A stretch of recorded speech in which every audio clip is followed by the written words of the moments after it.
Assalamu alaikum, I'm Aisha and you're watching Samaa News. Here are today's headlines.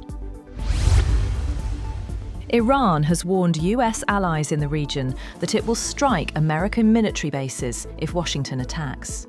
A senior Iranian official said the message was delivered to countries including Saudi Arabia, the UAE and Turkey, following threats of US intervention by President Donald Trump. A rights group says the death toll from Iran's unrest is nearing 2,600. While Iranian officials confirm direct contacts with the United States have been suspended. US President Donald Trump has said the United States would take very strong action if Iranian authorities proceed with executing protesters amid their crackdown on a popular uprising. Speaking to CBS News on Tuesday, Trump has said Washington would respond firmly if reported hangings go ahead, after being asked about claims that executions could begin as early as Wednesday.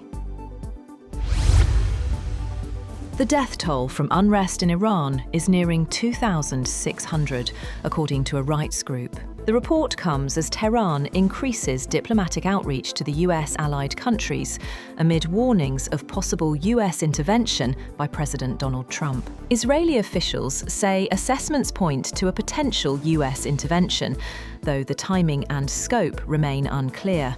And Israel's security cabinet has been briefed on the risk of regime collapse in Iran.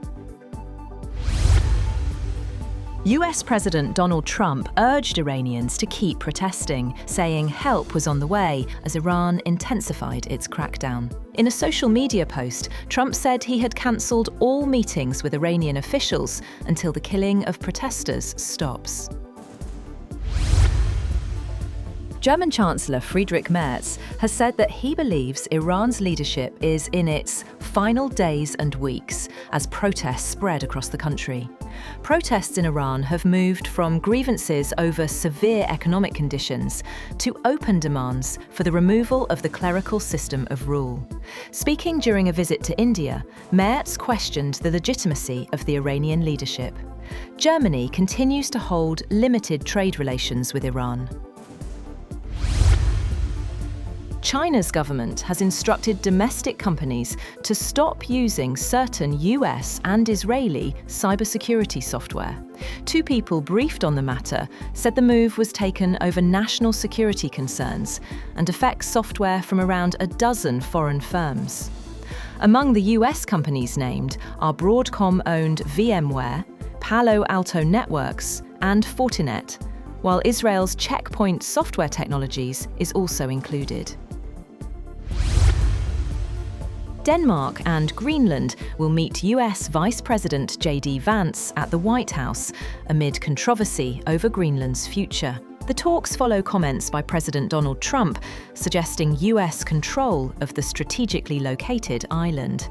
Denmark and Greenland reject the idea, saying the territory is not for sale, a position backed by several EU countries.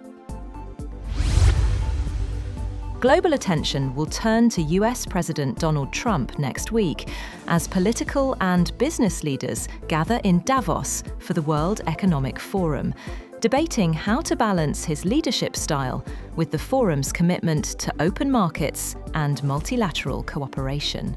After a year of unsettling the liberal international order since returning to office, Trump is set to arrive at the Swiss resort to address the forum on Wednesday, held under the theme, A Spirit of Dialogue. Pakistan's Prime Minister Shehbaz Sharif is also scheduled to participate in the meeting. Venezuela's senior lawmaker has claimed that more than 400 people had been released from prison, a figure that conflicts with reports from rights groups, which put the number at between 60 and 70 in recent days. The releases come amid renewed calls for the freedom of those held for political reasons. National Assembly President Jorge Rodriguez has made the statement during a parliamentary session on Tuesday. A powerful rainstorm swept across Gaza, flooding hundreds of tents and collapsing damaged homes sheltering displaced families. At least 6 people were killed, including women, a child, and a 1-year-old boy who died from extreme cold. Officials say thousands of tents were damaged as emergency services struggled amid fuel shortages. Hamas is expected to elect a new leader this month, following the killing of Yahya Sinwar by Israel last year. Khaled Meshal and Khalil al-Hayya are seen as frontrunners, with the vote already underway. The leader is chosen in a secret ballot by a 50-member Hamas's Shura Council that includes Hamas members in the Israeli-occupied West Bank, the Gaza Strip, and exile. That's all for now. For more updates, visit www.samaa.tv. Thank you for watching Samaa News.